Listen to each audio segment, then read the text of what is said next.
This is an important message for any survivors or victims of the MV Barima, which sank off the Essequibo coast today on the 29th of July at around 12:27 a.m. I've already posted one video for the morning, one update on the tragedy, and I hope those of you looking at this were able to look at that. But I'm going to focus this message on an entirely different topic, right? And I'm going to tell you the reason for that first. So I've seen the narrative slowly being massaged in the media to suggest that a big wave is responsible for the sinking of the ferry. Now, in the last video I did, the first video for this morning, I really focused the appeal, I focused my message on saying that Guyana should reach out and appeal to the sister territories in CARICOM like Barbados and Trinidad, even Suriname, and even reaching out to French Guyana nearby. All the regional assets that are available to us, we should ask, borrow, beg, rent, buy, whatever we can to assist in the recovery of the 66 souls that are still unrecovered, that we still don't know where they are. We don't know how many people are out there floating in the ocean. This message here is for anybody that has been retrieved from the craft, and it's the second time for the day. I'm going to ask you to assist me in sharing this message as widely as possible because it is important. This is a message to anybody that has survived this horrible tragedy and who is currently one of the persons that the state don't seem willing to allow independent media to interview. This message is for you. Do not sign anything.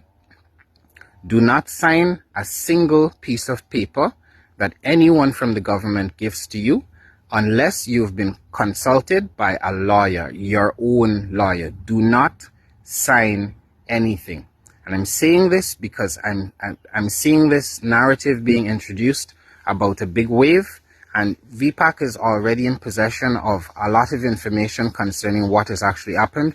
But I really wanted to focus this this video on what exactly needs to be done to recover the people that are still out there at sea that need to be recovered, not to focus this on an accountability discussion or what went wrong. That is going to come, and we're in possession of the details. But I'm already seeing shifts in the narrative at a time that the survivors and victims are likely still under the control of the government. So this is very important to get this message out, right? I'm still not here to fight and stir up story. I still want those people to be recovered. But for the people that have been recovered already, do not sign any documents. Do not sign any documents until independent investigation verifies whether or not there was an engine failure on that vessel, for instance.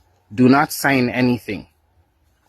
Because we've seen, I don't need to remind you guys right now about what happened with the Mahdia fire or any other tragedy where it turns out the state may have been responsible for what happened and persons are owed compensation into the tens of millions of dollars, but they're encouraged to sign documents very early on that basically sign away their rights and say that they're promising not to sue or take any legal action.